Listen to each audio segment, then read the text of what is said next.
The Hash It Out Show is brought to you by Barreto Home Solutions, Bayou Audio and Video, Hot Works on the North Shore, JFK Martial Arts in Mandeville and Covington, Lil Dizzy's Cafe, The Green Law Firm, personal injury attorney, Kaylin Parker of Magnolia Wealth Strategies, Moe's Pizza, Lance's AC and Heating, CC's Children Blocks, The Pierre Family in Lafayette, Louisiana, Drums,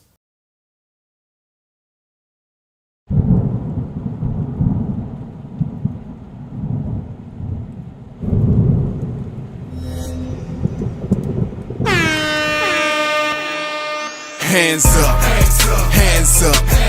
If you winning and you don't give a fuck about a hater, tell them move. Move, move, move. Cause I'm winning, I'm winning, I'm winning. I'm winning, I'm winning, I'm winning. I'm winning, I'm winning, I'm winning. I'm winning, I'm winning, I'm winning. Hands up, hands up. If you winning and you don't give a fuck about a hater, tell them move. Move, move, move. Cause I'm winning, I'm winning, I'm winning. I'm winning, I'm winning, I'm winning. I'm winning, I'm winning, I'm winning. I'm winning, I'm winning, I'm winning.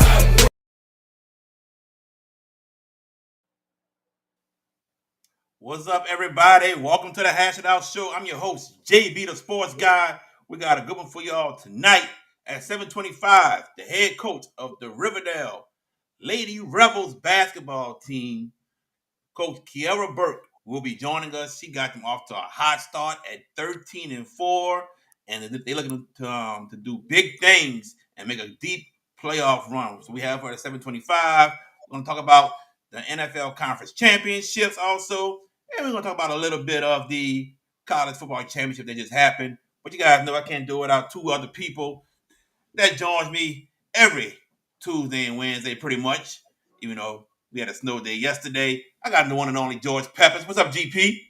What's up, JB? And yeah, just like I was telling you beforehand, snow days and off days are made for the birds. I mean, forced off days, I mean, they're made for the birds. And it's about the hustle, bro. And look, I was mandated for these 2 days off, but, you know, I'm just saying, it's getting tiresome. Just saying.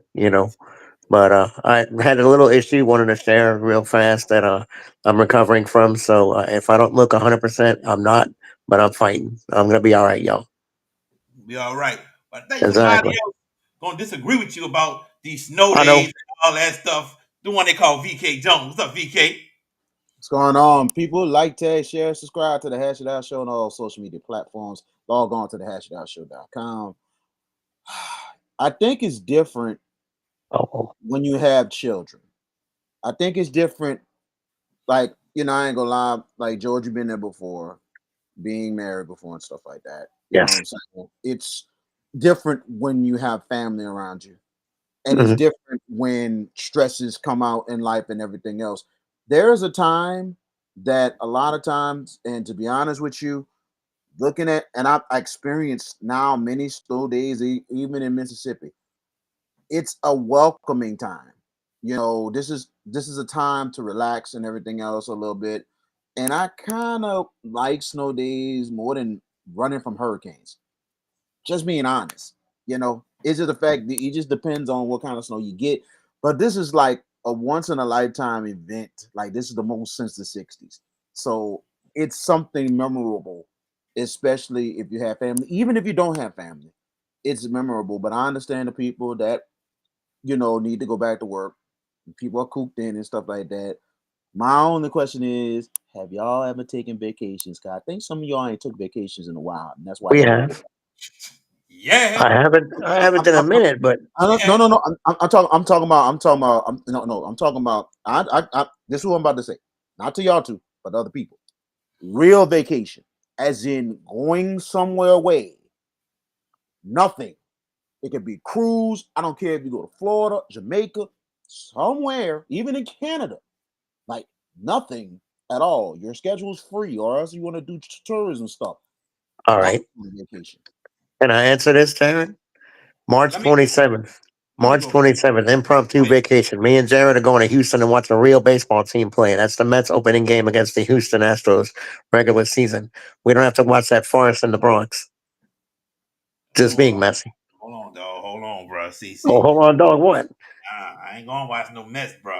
The See, Oh, Yankees, bro. Yankees go down Not there. with your boy. Not with hey, not with your Yankees boy. go down there. I ain't gonna Hey, watch no man. Not with your boy. I mean, I thought we was boys. We are. boys. But guess what, bro? You a Mets fan. I'm not. I know. I'm a Yankees fan. I'm rocking and I rolling with the know. Yankees. But listen, y'all. See what happens when you change a body of water? You see? See, why, I mean, why are you bringing politics in the show I'm now, bro? not. It's no, no, no. I'm using the sarcasm of it. Not. I'm not going to go geopolitical. But see what happens? We get a blizzard. And look, I grew up in New York. I was used to this. I hadn't seen this since I was a kid. This uh, volume of snow that we got yesterday, and I don't know what the final measurements are going to be. I'm hearing, in Marrero, 10 inches, 11 inches, something like that. It was obscene. I mean, when I saw the drifts yesterday, I was like, oh, they were talking about 2 to 4. I said, there's no shot. There's no way. This is gonna be way more than that. I knew it, and that's experience. But look, the worst feeling in the world, and VK brings up the anatomy of hurricanes and running from them and all that stuff. Yeah, you could prep for a hurricane and run and all that stuff. A blizzard, it just happens. But that's the worst feeling in the world is to be trapped. At least with a hurricane, you have an escape. Well, that's So, I'm gonna say that's this. I'm gonna good. say this. I'd rather be here trapped inside the snow than having to oh, me too. for a hurricane. Me Because at too. least I know the confines of my home is still here.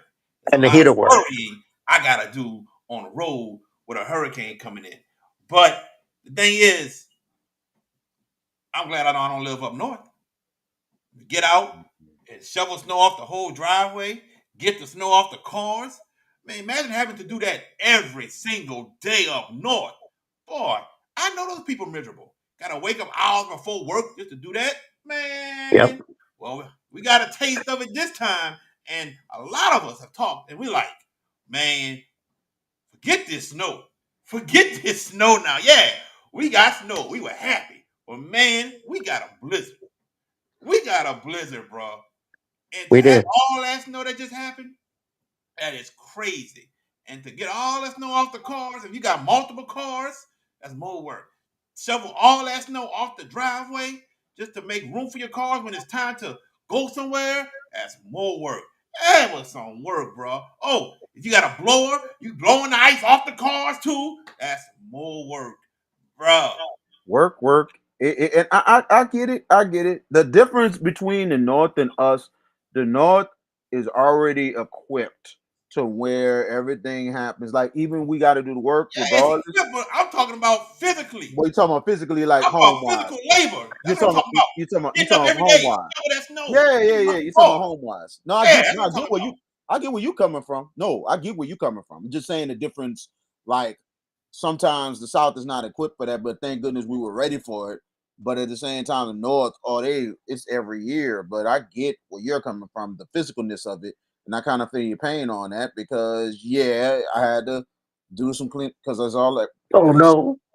Yeah, God. Yeah, get it. But look, everybody wants snow angels. Now, now now, look. now, now see, he. I'm gonna say this, Kenny. You might have to look at somebody's page. Somebody did a snow angel. You know what I'm saying? And on camera too. But Oh, now you're gonna don people out now. Hello. I'm just saying. The man said that, Oh that he wow. wanted somebody to with a He snow was angel. requesting you though. He's see like yesterday, in our chat. I just made a farcical joke. I was like, VK, you could do a snow angel for us. I mean, everybody else was taking I, videos. I was I, like, I, bro, I did that in front of my daughter, and that's the only one I would do a snow angel in front of her. you got a demanding public, sir. I mean, Yeah, Kenny yeah. Remedy is asking for it. I'm gonna say this. The next time we have a snow, maybe I'll do one. You know what I'm saying? I know somebody It else ain't gonna be like volunteered. this. I'm We like gotta this. go. I'm Well, not gonna say what's the never wedding again, down in a couple but weeks? this is a big moment. We might not see this for a long time. I'm not gonna say never, but at the same time, this was just amazing to see. You young, old, or got children or not, this is just something else because for the first time in my life since I was in Clarksdale, the fact of the matter is this felt like freaking Alaska. This felt like damn Minnesota. You This been in felt like Alaska, this. Minnesota? I'd I've have been been to to Minnesota I'd when have it been to snowed. I've been Minnesota. when it snowed. I've been to Minnesota. I'd have been to Chicago. But I'm talking about having those feelings of that north. It was just crazy because I'm like, me and my daughter outside enjoying the snow, and all of a sudden, more of that wind blowing in there. And I was like, this ain't just snow. This feel like blizzard now. This is crazy. What's up, So, Damien? What's happening? cuz Oh, well, look. Oh, well, Kenny. Yeah, man. I know years ago, the whole state caught snow in the semifinals of the playoffs, Salmon and except for Franklinton. New Orleans, except for the New Orleans mm, area. I remember that. sure did. The Remember whole that. state except for New Orleans caught snow. I remember that. But did this blizzard here? That'd have been, I don't know, bro. I think they had to Ain't nothing like this. cancel those games for a couple days, bro. Cause that'd have been a lot of wrecks on that road, bro. A whole lot of wrecks. Anytime I'm talking to a couple people from North Louisiana and I say, man, y'all hunker down, man. I think like no, we just gonna get freezing temperatures. Y'all about to get the stuff.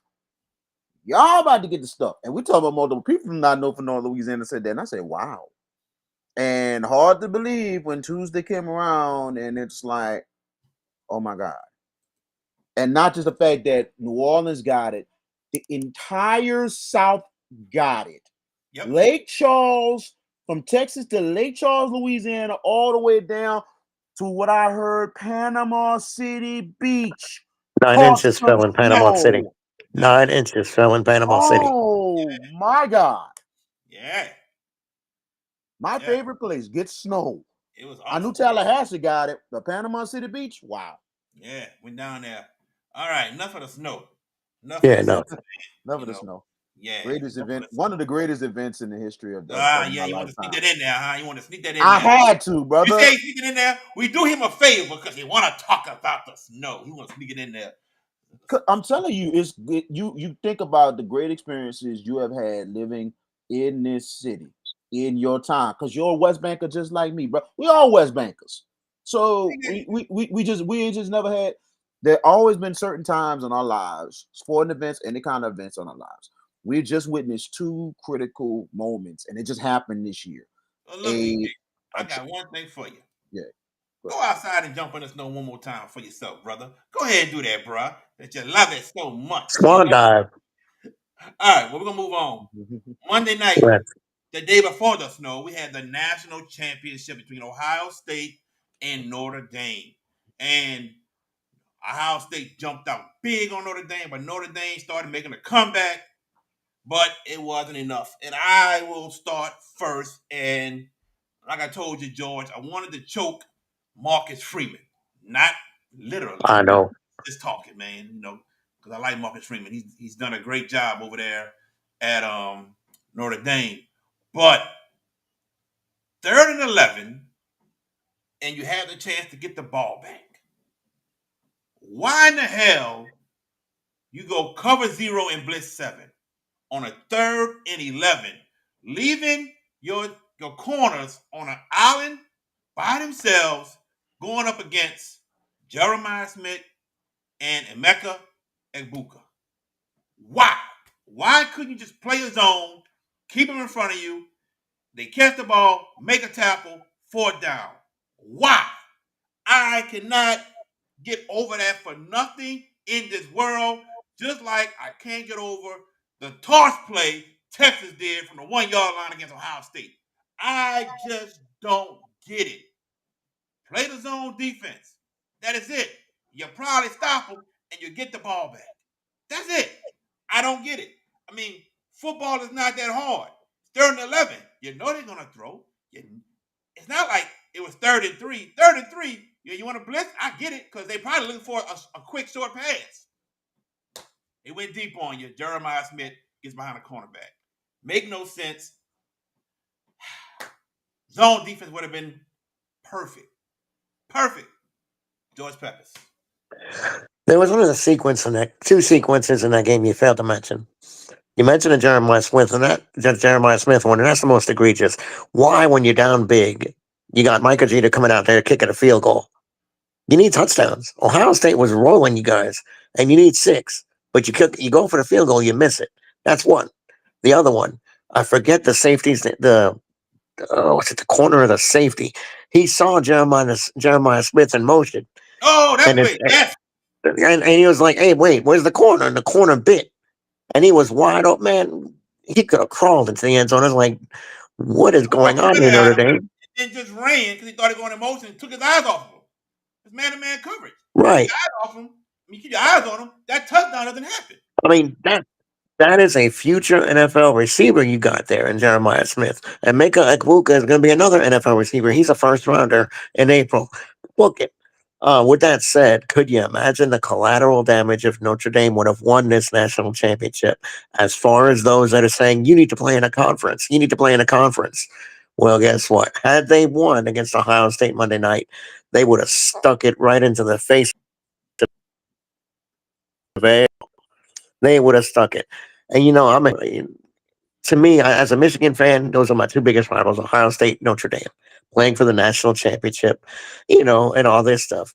But being a history person, it would have been great to see Marcus Freeman be the first African American head coach to win the national championship. But Ohio State was clearly a better football team on the night, 31-7, and they let off the gas pedal in the fourth quarter. Me and Emmanuel were talking about it, and I didn't really watch the game much because I've been battling what I got.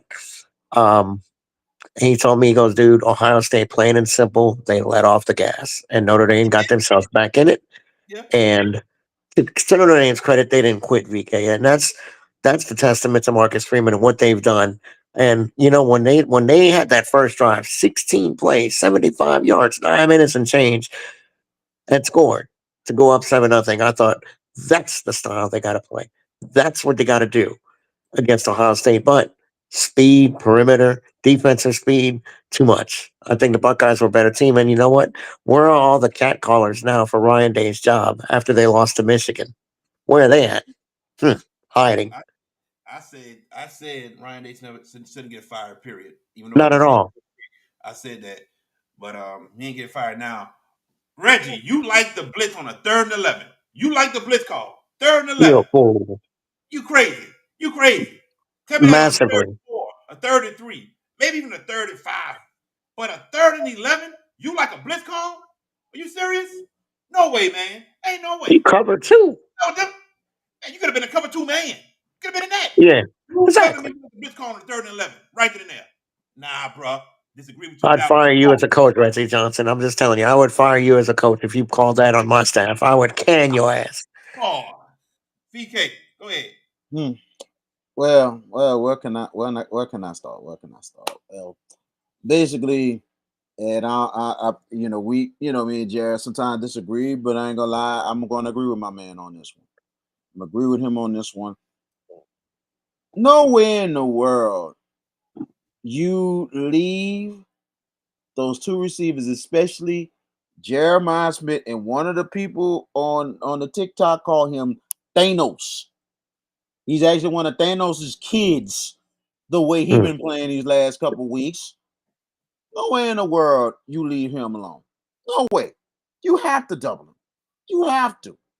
And for Marcus Freeman to do that, man, I'm like this.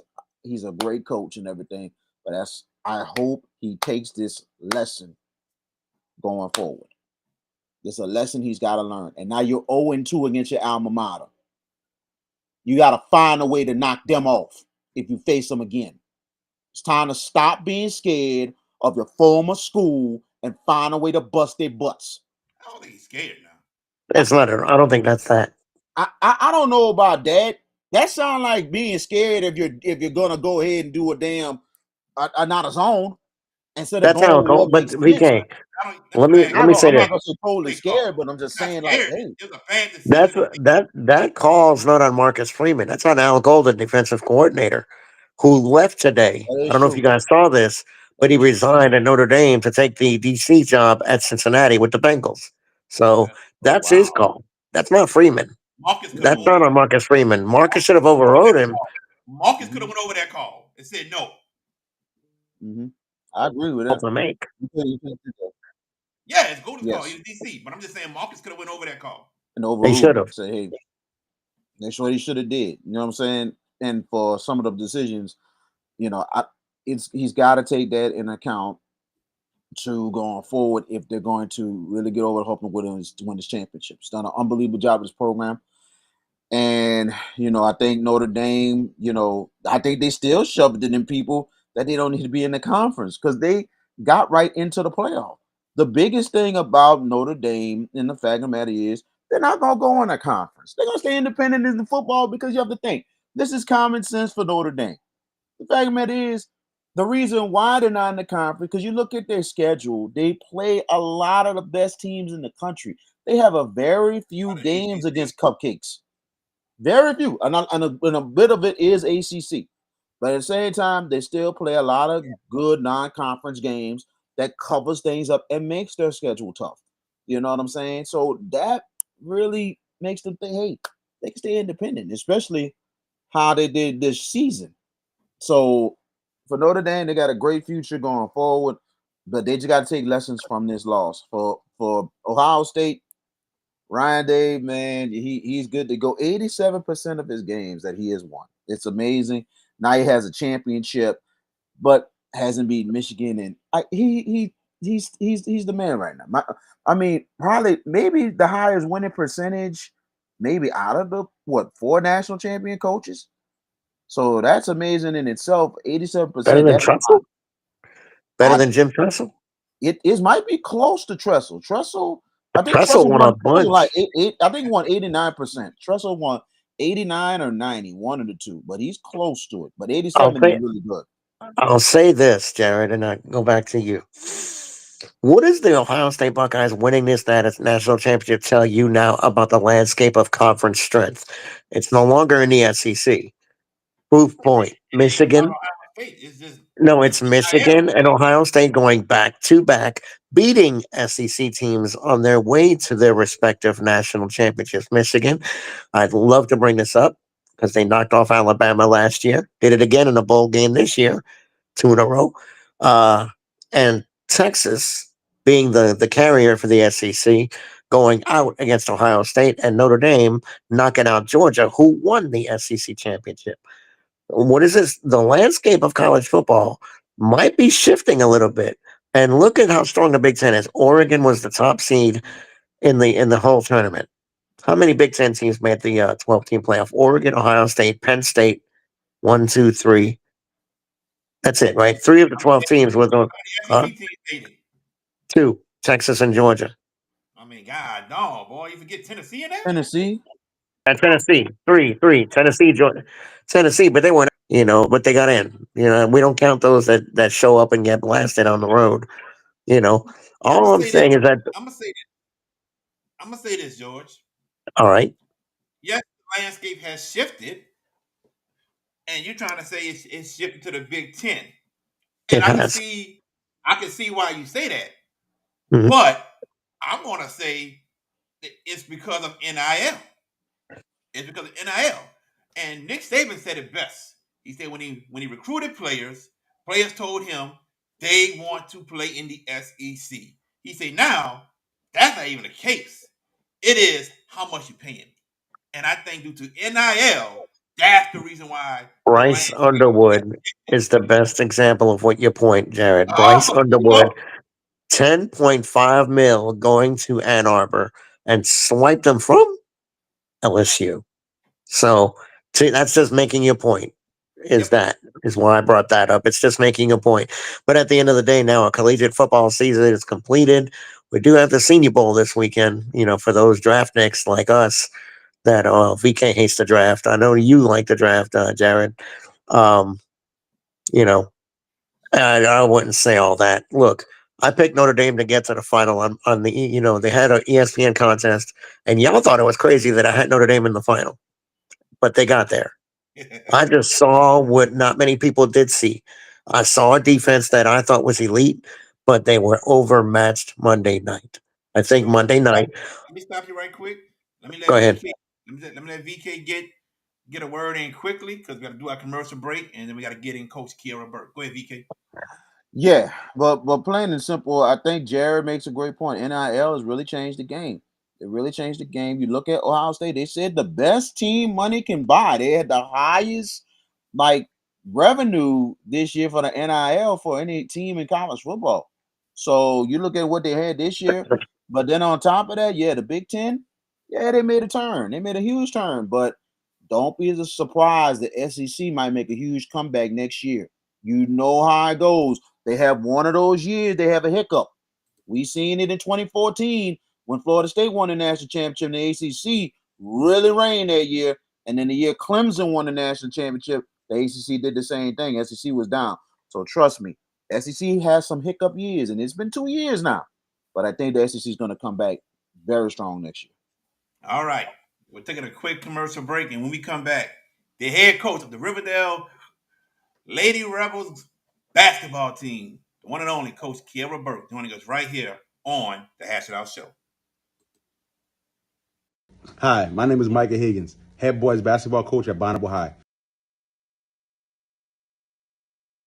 Did you experience storm damage from Hurricane Francine? Barretto Home Solutions can help. You can give them a call at 504 940 7552. Are you in need of a new windshield? Leo Autoglass can help. For 20 years, Leo Autoglass have been servicing the New Orleans area with windshield replacement and auto glass repair.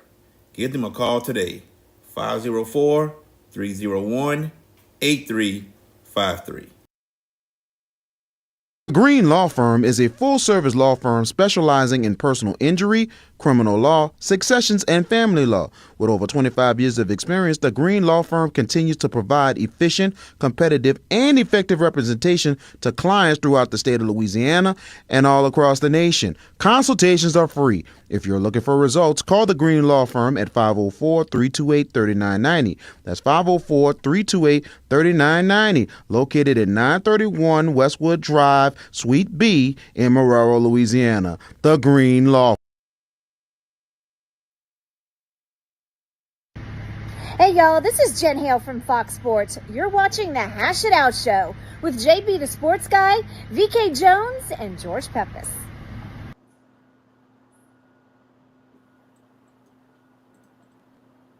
And welcome back to the Hash It Out Show. I'm your host, JB the Sports Guy, joined by George Peppers and VK Jones. Our next guest, she has her team up and running. They are 13-4, looking to make a lot of noise in District 10-5A this year. We have the one and only Coach Kiera Burke. Coach Burke, how you doing? I'm good. How are you? Thank you for having me. Thank you for joining us. Coach Burke, so what was it that got you into coaching? Um, I guess I played basketball in high school. I went to Dominican in New Orleans, so I graduated in 2016. And then when I started teaching at Riverdale, they just happened to say like, oh, they needed help with the girls basketball team. So my first year, I came on as assistant coach, and then my second year, I was head coach, and now this is my third year, and this is my second year as head coach. You started off 3-3 in your first 6 games. Right. After that, you guys went on a 9-game winning streak. What was the change that happened to with your team that made you guys start winning these games? I think at the beginning of the season, we were still trying to, put the pieces together. We had a new player come in, Sheree Simmons.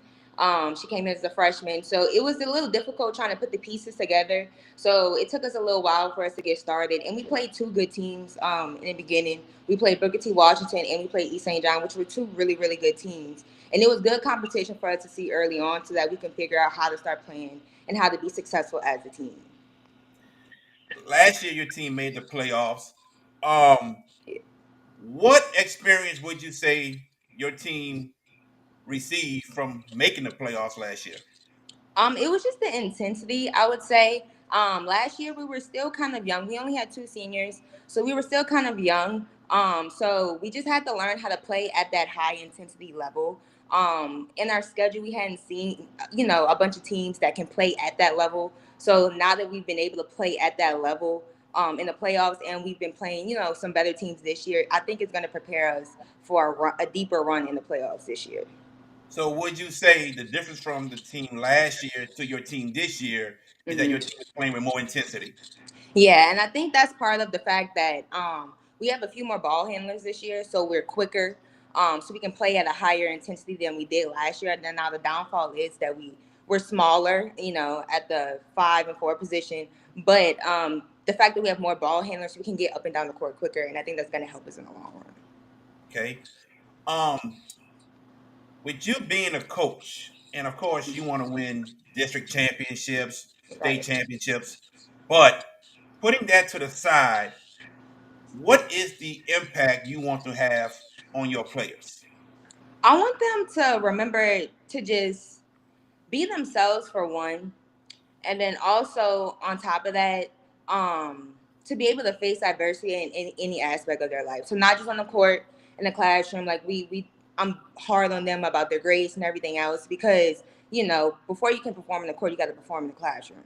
So I want them to be able to be able to face that adversity and stand up to that adversity and still be able to be successful in the long run. Before I pass it on to VK Jones, Mm-hmm.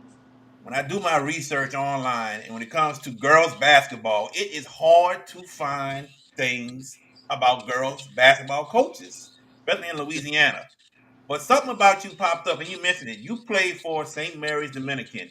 Yeah. What is one of your greatest memories while playing for Dominican? I would say one of my greatest memories while playing for Dominican, just has to be Coach Ruther was my coach. He's still coaching at Dominican now. And one thing that he instilled in us was just teamwork, and like those girls were literally like my sisters. Like we were literally like that close. And that's just one thing that I remember, like just the off court things that we used to do. We used to go to the beach. We used to go to the Blue Bayou. Like, just always being together as a team and be able to spend that time as a team. And then it will translate on the court as well. VK Jones. Coach Burke, man, Coach Burke, good to have you on the show and everything. We definitely appreciate you taking the time to join us today. Thank you. You come from a good program, and I had to kind of school the guys a little bit last week about the name. Now, I don't mean to say it like that, Jared. I'm saying y'all didn't know the information a little bit. Um, some of them well, one of the guys was asking about the mascot name for Dominican. I said, no, there's no mascot name. It's Yeah. St. Mary's Dominican. It's just Dominican. That's Right. it. And the symbol is the Baratas little shield they have, and that's the school. That's the school symbol, and that's what they go with. But at the Right. same time, you come from a very good tradition. Ryan Ruder, who has done unbelievable work over at Dominican, took over a program. Now he's there. Now he's been there for over 18 years. I remember he took over for the great coach Christy Thaler, Mm-hmm. who really got that program going. So what you took from Coach Ruder that really helps you now as a head coach? I would say one thing is that, and this is something that I've started to learn. Like this is just my second year as head coach, and it's just I'm learning every day with these girls. And one thing is like I try to allow them, especially now I'm starting to learn to allow them to critique themselves and figure out, okay, like what can I do better, like okay, and as a teammate, like okay, what can you do better, you know what I mean, instead of me just telling you, oh, what you should have done or whatever the case may be. And he always used to let us take those reins, as a team. Our captains used to lead us. And so that's what I'm really trying to instill with my girls, for them to take their own accountability and not just me hold them accountable all of the time. Well, you like you came from a place that the atmosphere was crazy at Right. Dominican, probably one of the toughest places to play a basketball game. How you try to bring that type of atmosphere to Riverdale?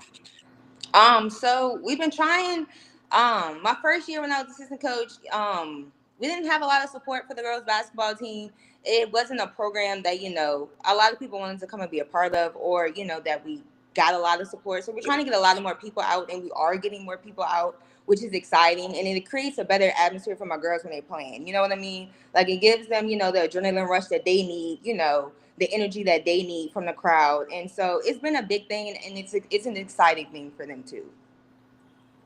Well, you came and finished at Dominican. Did you try to play any college basketball No, I didn't play in or college at all. I attended LSU, and I just said I was going to focus on my studies, and that's what I did. and you just thought about getting into teaching more than anything else, and then all of a sudden it seemed like looked like there was an opportunity for you to just give back to the game and everything else. It seemed Right. like it's something that kind of motivated you, like maybe I could just get into coaching. Yeah, and then once I got in, like I still have, the core of the same girls that I had my first year. And it was just like the bond that I had with them from like the beginning. And it's just been getting stronger and stronger. And they're like my girls. So you know what I mean? Like once I got in, it's like now I can't get out. That's a good thing. That's a real good thing. Talk a little bit about your players that have really stepped up for you this year and has made a difference for this Riverdale Lady Rebels team. Okay, so one, I'm gonna give a shout out to my girl because sometimes, because she has a lot of pressure on her, and sometimes I feel like she doesn't give herself the credit that she deserves, and that's number 5, Mariah Joseph. She's a junior. She is our leading scorer this year. For the past 2 years, she's been our starting point guard. She's been basically our only ball handler. So this year, having other ball handlers help her has been, giving her a relief. So she's been able to play off the ball more. So, like I said, she's our leading scorer. The next person I say is Sheree Simmons. She's a freshman. She came in from Mount Carmel, and I'm so happy to have her. She's been such a great addition to the team. She's our best defender on the team. So any, team that we play, their best player, I'm putting Sharice on them because she's the one that's gonna lock them up. And she's a freshman, so it's a lot. She's starting on varsity as a freshman, so it's a lot of pressure on her. Um, but she's been doing really, really well, and I can only like see the potential that she has. I can only imagine the type of player she'll be by her junior and her senior year. Next, I have my Kia Allen, number 10. She's a junior. She's one of our forwards. She works hard. She in there fighting for boards every single possession. And those are one of the girls that I know that I can put out there, and I know she's gonna play hard every time she step on the court. And then lastly, I just want to give a shout out to Jenna Thibodeau. She's our center. She's a volleyball player, so she be out there swatting balls like she's spiking balls in volleyball. And so she's really, really good. Sometimes she has trouble with fouls, but as long as we keep her on the right track, she's like our best forward. So those are the main girls I want to give a shout out to. They work hard for me. I don't hear no excuses. Whatever I ask them to do, they do it. Even if they don't feel like doing it, they're gonna do it, and they're gonna shut their mouths. And so I appreciate them, and they're really, really good players for me. And the scary part about your team, very young, so you got a Yeah. real good future with this team. Last question, I'm gonna pass it on to George Peppers. This week has been a very different week. Right. Had some snow all this week, had to Hmm. delay a lot of games. Now I know you're supposed to have a district game against John Eric, which most likely probably will be canceled or moved. So how Yeah. things have been handled so far with it, and how it's been this week trying to monitor things with the program, especially what's been going on. Right. I mean, like, it's been exciting. We haven't had snow like this in a long time. So I give my girls a chance, enjoy this once in a lifetime thing. But it has been, kind of weird. We were supposed to have a game Monday at Lake Shore. It was canceled because of the weather. We're supposed to play John Eyre tomorrow. We're going to postpone it, but that was our first district game. So I'm just ready for us to get back on the court, get back together as a team so that, we can, get together for district. It has been a little weird. We haven't seen each other in what is it, 3, 4, 5 days. And that's a long time, mid season. So I'm just ready for us to get back on the court so that we can do what we have to do so we can take care of district and, get ready for the playoffs. George Peppers, you're up. Coach Burke, first off, congratulations on the season you've had Thank you so much. to this point 13 in front, and thank you for making time on this crazy week to join us here on the Hash It Out show. Um, Of I want to course. talk about your coaching style. You know, watching women's basketball. I mean, we're all fans of women's basketball, but who did you when you decided to get into coaching? Whose coaching style? I know every coach has their own way of doing things, but was there a collegiate coach or any coach that you were like, yeah, I want to model myself after her or him? Who is it? Hmm. Um, I would say it's a mixture between, and I probably these are probably like two of the like most famous coaches right now. But I would say Don Staley and Kim Mulkey. I knew I it. would say a mixture between the Yeah. two.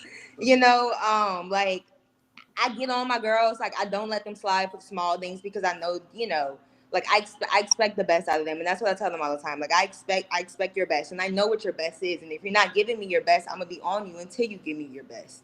But on the other hand, like I want them to also us to have that relationship where like we're close, we're joking, like it's not serious all of the time, but it's serious when it has to be. So I would Hmm. say a mixture of the two. Not a. I like both coaches anyway, Staley and Mulkey. Some people don't like him, but you know what? Most do.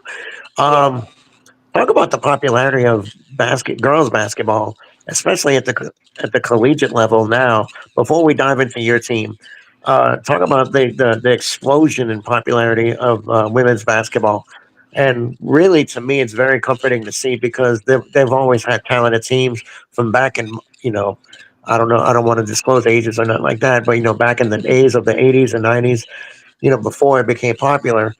Talk about the explosion of women's basketball and how great it is to see. Yeah, and like it's super, super exciting to see because, like you said, like, the talent has always been there. Just the Hmm. exposure, I guess, particularly wasn't there. But to see, the game of basketball, of women's basketball being exposed, um, women getting the credit that they finally deserve, that they've been deserved, but they're finally getting the credit that they've been deserved, from playing at a high level because they have always played at a high level. But I guess, in recent years with media, social media, other things, on the internet, we're getting more exposure, and it's really, really exciting to see because we should have been gotten it a long time ago. Agreed. I Yeah. totally 100% agree. Um, of course, we had the big snow event yesterday, the blizzard of 2025. Yeah. Uh, and it stunted, your momentum. You're 13-4. You haven't, like you said, you haven't seen the girls in a few days. Does this concern you going forward? And how are you going to be able to counteract that when you guys get back on the court? It has concerned me just a little bit, but I know it's just something that we just need to get on the court. We just need to, brush out and just get the kinks out. So I know that once we Hmm. get back together, for a few days, we'll work hard. It's understood that we're gonna have to get in and really get some work in because we haven't been able to get work in, and in a while. Right. It concerned me a little bit, but I know that once we get in, like we know what the goal is going forward, and that's the main thing. As long as we're all on the same page and we're all working towards the same goal, I'm not too concerned because I know that once we get on the court and we do what we have to do, the results will come. Talk about the district in and of itself. It seems like there's not a lot of superlative teams in that district. Just to be completely honest, I'm a John Eric grad, by the way. Whatever that means, you're not going to play them tomorrow. But talk about the Yeah. district in and of itself and size it up as far as where you guys are, where you girls are in relation to the rest of this district. I feel like you're the Hmm. favorites. I do feel as though we're the favorite. We have the best record in the district currently. Um we played a few of the teams last year. I think we played John Eric, West Jeff, and East Jeff last year. And we won every single one of those games. But I don't want to underestimate any of those teams. Like anybody can step on the Mhm. court and play their best game, and we may not play our best game. So I don't want to underestimate anyone, but I am looking forward to us get on the court, put in the work in that we need to put in on the court so that we can do what we have to do in those games. And I'm really, really excited for district, and the girls are too. And what can you draw from the football team this year? They played for a district championship for their first time. You guys made the playoffs last year. You're on your way again. It looks like 13-4, 11 seed in the latest projected power ratings according to certain sites. What can you draw from the football team's success? I know they lost their district, but momentum at Riverdale is Yeah, starting to really build in it their is. athletics program. Yeah, and Coach Foster did a phenomenal job with the football team this year. I played. I attended a lot Uh, of those district games. And some of mhm. them, were heartbreakers. They were close games. but they never quit. They played hard, and that's what we're gonna take. In every single district game, we're gonna play. Like I tell the girls, every single game, we gotta leave it all on the court, and so that's what we're gonna do. And hopefully, we'll come out victorious in every game. And for those that haven't watched the Lady Rebels play, talk about the style of play that you guys have played. For those that haven't watched them play. I feel as though we've been a very defensive team. We've been getting a lot of steals and points off of turnovers. Hence, like I said, like we're a really quick team now. I have a lot of three guards that are really really quick. And then in addition to that, I have my forward, my Kiera Allen, who is really really quick as well. So we get a lot of steals. We like to get out in transition. We like to run. We like to play really, really tight defense, and so we like to just play an intensive game that we didn't necessarily get to play last season. That's not the style that we played last season, but this season, we've been playing as like that, and it's been helping us, and it's we've been successful. And obviously, every coach's and player's goal is to win a state championship. But when you draw it last year, you got to the playoffs. This year, you look like you're in line to host a playoff game. Right. What's the ceiling for this Riverdale Lady Rebels team this year in your eyes? I mean, in my eyes, it's always going to be a state championship. Hmm.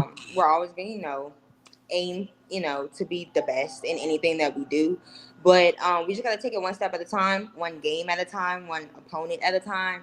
And so that's what I've been just telling the girls. So we're going to do what we have to do so that we can, come out victorious in district. And then we'll head to the playoffs, and then we'll just take it one game at a time until we get to wherever we want to be.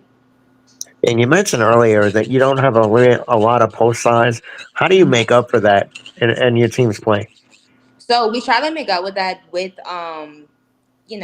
we'll press sometimes, getting steals, scoring in transition, so that we don't necessarily have to set up our half court offense. You know what I mean? And sometimes when one of my forwards are in foul trouble, it's difficult. So that's why we try to play in transition and try to get those steals and get points in transition and off of turnovers. And that's been helping us so far. And final question before I Hmm. turn it back over to JB. What would it mean for you if this Riverdale team goes on a run and wins the state title in Hammond? What would it mean for you personally and for the I mean, girls too? it would be like it would mean a lot for me, because at the beginning of the season things weren't looking, like I said, like we had to figure out how to put the pieces together, and we have been figuring out how to put the pieces together. And just to see the progress that we've made from the beginning of the season to now, I can only imagine the progress that we'll make from now until that point. And so it will honestly mean everything to me, to those girls. Like I know they work hard every day, and I tell them, like as long as you put the hard work in, like, your results will come. And so like it would mean everything to me, everything to those girls. Like I said, we're super, super close. And we have one goal, and that's to win. So I do, yeah. I do have one more question, Jared. Hmm. LSU, South Carolina, Friday. Your two coaches that you pattern your style after. Who you got? I'm sorry. I got my Tigers. I got the LSU Tigers. Go I Tigers. hear you. I figured that. Coach Burke, thank you so much for joining us. Good luck to you and your team throughout the rest of the season. And Thank I you. think you'll be seeing the Hash It Out show at another game again. Okay, sounds good. Thank y'all so much for having me. You're All right, welcome. coach. Thank you, Thank coach. you. All right. You too. You too. That is Coach Burke, excuse me, Kiera Burke of the Riverdale Lady Rebels basketball teams. And in 2 seasons, he is already 34-12. That's pretty goddamn good in 2 years. Fellas, Hmm. I saw them when they played John F. Kennedy. They lost by 2 points in a tough, tough ball game. They were down as much as 8 and made a comeback against Kennedy. Just fell a little bit short. So you have to commend the job that Coach Burke has done with this team. And I tell you what, like you said, George, they're the favorite to win district. But we cannot forget who won that district last year. And on January 30th, that is going to be probably for the district championship. And I'm not trying to disrespect any other team in that district because anything can happen. But January 30th, when they host LW Higgins, that is going to be more than Game on. likely the district championship Yep. right in there. Hmm. We had the Higgins coach on the show. I cannot think of his name again, and I apologize for that. Brian Holmes. Huh? Brian Holmes. That's his name, Brian Yeah. Holmes. Yes. You the man. You the man, VK. Coach, Coach, Brian Holmes with Kennedy.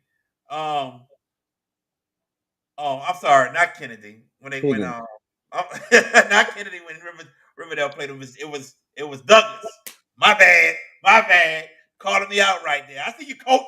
You got your eyes on me. I got you. My bad. I made mistakes, coach. But you coach that Lake area, so I can't really say John F. Kennedy. But anyway, it was Douglas, and Douglas is a top team in Division III select, as you know. So that was a tough ball game. They lost by 2 points to them. Moving on, Coach Holmes. All right, Charles, I just said it. Douglas, man, y'all coming for me now. Hold on now. Stop throwing them hands on y'all. Anyway, but but Coach Holmes will have his squad ready for that game. I'm telling you, that is a game that you don't want to miss. January 30th. Woo, boy, that game. Is that at Riverdale or at Higgins? That's at Riverdale, and then down the street, you got Edna Carr playing John Curtis on the same day. Hash it Oh, out show showing up. huh? Hash it out show showing up. Oh, it's one of them. Yeah. Can't be To at one of both places at one time, that's for sure. You know one the of them, man. girls' games be early, so it depends on the So time. Riverdale, I would hope I hope Riverdale go at 5 o'clock, and then that Curtis game like 6:40. That'd be perfect. I get the both of them. The But symmetry. Hmm. yeah, but Coach Burke and her staff are doing a wonderful job, as you can see the past 2 years.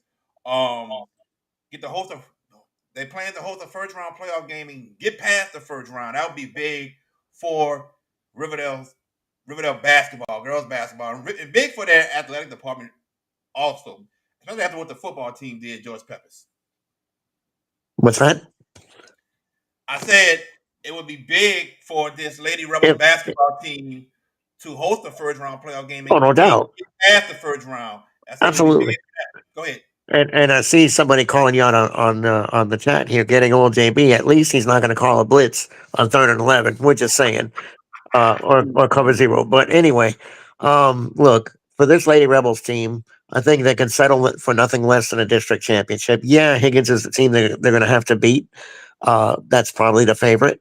Looking at the other teams and the composite schedules and what they've done, it feels like the Rebels, and they've really tested themselves outside of district. A couple of losses to East Ascension. I think Kennedy you mentioned. So it's not like they've lost to Douglas, not Kennedy. Douglas. Douglas. I mean, um, it's not like they've lost to teams that are junk. They've lost to some high quality opposition. And this is a team that is primed to make a little bit of a run. They're going to be an 11 seed. It looks like. I mean, if they can win the district, maybe they climb up a couple of spots more. Maybe they get into a bye section because I think the top 8 in select get that first week off, that That's first correct. round off. So if they could slither their way to that top 8, they could wait for the lower. For who is it? 9 and 24. That's right. That would be the matchup. Right now they're at 11, and they would take on the 22. So it's not without the round, VK, that this team, if the draw sets up right, I mean, yeah, if they get to 8, Curtis would be waiting as the 1 seed. That's probably one of the better teams in the state, in John Curtis. But doesn't matter. Kiera Burke has done a fabulous job at Riverdale, and they're going to continue to ascend under her leadership. Well, Okay. one of those teams, like from that district in itself, is gonna go down a bit because they're gonna be beating each other up, and the way it's looking in that particularly 9-5 9-5 district, it's the way it's looking. It's gonna come down to Edna Carr and John Curtis for the district title. The way it's Probably. looking right now, Hmm. and the way these teams beating each other up, if Riverdale finishes and they beat Higgins and they wind up, they still got to go against Bonneville at the end of the year. Now, if they get their win and win the district championship, they could get a nice boost up. I think they got a great chance to get to the 8. They got a great chance to get to the 8, but at the same time, there's going to be a battle between them Alexandria and Captain Shreve to get that last number that number 8. So that's going to be a battle in itself. But I think that they got a good chance. But they got to win out and see what happens. But I ain't gonna lie, the districts with Alexandria and Captain Shreve probably a little bit more tougher than the district with Riverdale. Just saying. Oh, that's obvious. Mm-hmm. Well, but we hope they can crack the top 8. It may be a little bit tougher, but we're not gonna knock. Oh no. The job Not that at all. Oh being no, done. she's doing a great job. Just Yeah. giving a little perspective. But at the That's same correct. time, I would love for them to hopefully. I think with them winning the district, I hope they can really crack that top 8 to get that by. And the thing is, with Coach Burke, she's only like 26, 27, so she's a very Wow. young coach, and she's only going to get better. She's going to learn from mistakes that she's going to make, and she's going to get better and better and better. So, man, you have to be impressed with what she has done in just Agree. 2 years. 2 years. I think. Hell, go ahead, George. I think the thing that impresses me the most is her accountability towards her players, the discipline, the education, getting those kids' grades right. I think at that age, some coaches don't have the maturation. Quite frankly, they just go out there and they just athletics, go, go, go, go, go. But this young lady has got her kids and got them zoned in, dead right. You know, get your grades right, or you're not playing ball for me. Simple as that. And that's something that is going to be a heck of a lesson for her in the future. Her future is very bright going forward. I mean, you're doing 34-12 at Riverdale, guys. There's a bright future, lady, and not say nothing bad, Charles Allen, because y'all better figure out how to hold on to her for a little while, because some bigger programs might be calling if she continues to have this success. You never know, man. They see what she's doing, and they say, "Oh my God, 34 in 2 years? Oh man, we At might Riverdale, have to. Yeah, we might have to try to get this girl. Yeah, You never know. You're right. You never know. And then for her, and you look at what she's doing and everything else, you got to think the background she comes from. You got to think the background she comes from, and for her being strong enough to even not just teach, but to even coach in this kind of parish, in this kind of scrutiny that they're going through right now. right, For right. her to be strong enough to have to lead a good program like this, that speaks volumes more than anything else. Not trying to say that I'm bad at Jefferson Parish, but right now there's been a lot that parish in itself has been going on.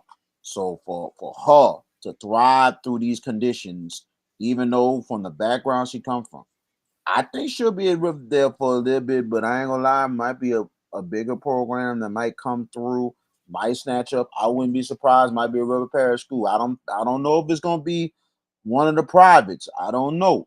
I can see if a John Curtis comes calling if Alondra Brown ever goes or whatever, because that's been a revolving door over there, sometimes over there. But everywhere else in the programs, I don't know in that private sector, because they've been a lot of things going on over the years, as in not just in the programs, but also coaching, revolving door names, all kind of issues. That's why I was saying maybe John Curtis, but if not, it's going to be somebody in the public sector from another area that's going to really snatch it up and really going to do some things, like you say, money talks, but then on top of that, the situation too might be better all around situation, but we'll see. But I love what Coach Burke is doing right now in Riverdale. See, I had it in my head, and VK kept talking. I don't even remember what it is. I'm sorry. Oh man, it'll pop up. Yeah, it'll pop up. Oh well. All right, what we're gonna do now? When it pops up, I'll say it. But man, it went. But what we're going to do? We're gonna take a quick commercial break, and when we come back, it's top 5 of our boys and girls basketball teams right here on the Hash It Out show. Y'all stay right there. Don't go nowhere. At Bayou AV Security, we are your one-stop shop for all your needs, whether it's enhancing your home entertainment system, securing your property, ensuring a seamless internet connection, or illuminating your outdoor spaces, we've got you covered. Bayou AV Security, where technology meets reliability. Call us today to experience the Bayou difference.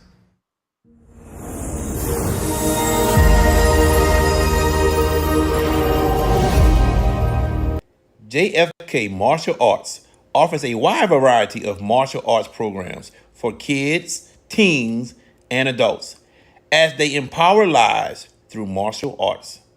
Please give them a call at 985 266 0664 and don't forget to ask about their 1 week free special. Feeling drained from the constant noise in your daily life? Immerse yourself in pure audio bliss with drums. Experience a world of crystal clear sound, free from distractions. Discover the ultimate relaxation and escape into an oasis of serenity. Grab yours today. drumsworld.com.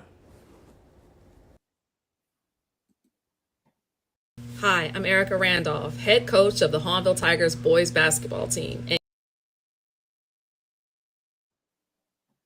And welcome back to the Hash It Out Show. I'm your host, JB the Sports Guy, joined by George Peppers and VK Jones.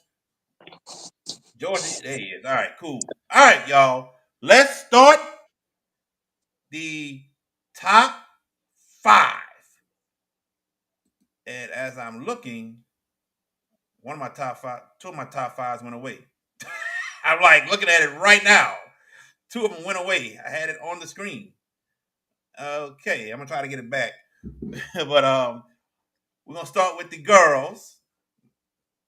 Because both my boys went away. I'm shocked. But we're gonna start with the girls. I'll go first with my girls, and I'll let them talk about it as I try to get the boys back. But here we are. Number one, Walker girls. They still number one. They ain't going nowhere. 25-0. Parkway. They're now 16-2. A big win over Huntington. So Parkway is now 16-2. Wasserman, number 3, 19-3. Number 4, Zachary, 16-3. And number 5, I got John Curtis, 12-3. That is my top 5. Those who are watching, you got an issue with it, you disagree, you agree, go ahead and put it in the comments. I'll let VK go first about my top 5. I don't think I have a problem at all with your top 5. You know what I'm saying? I see why you put Curtis at 5 and everything. Parkway is really playing outstanding once again. And that's a team that is definitely going to be on mine soon because they've been very consistent.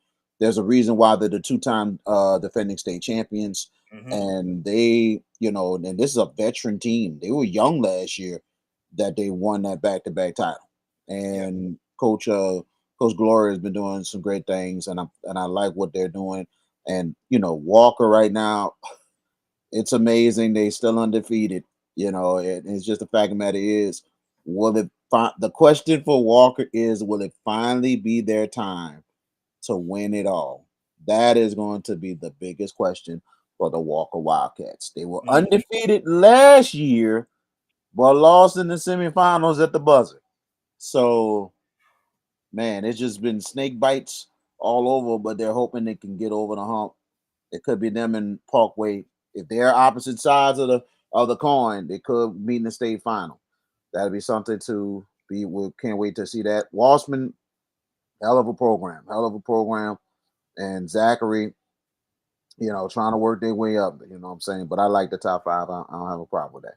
Yeah, as of right now, Division 1 non-select Parkway is now number 1 in the power rankings with Walker number 2.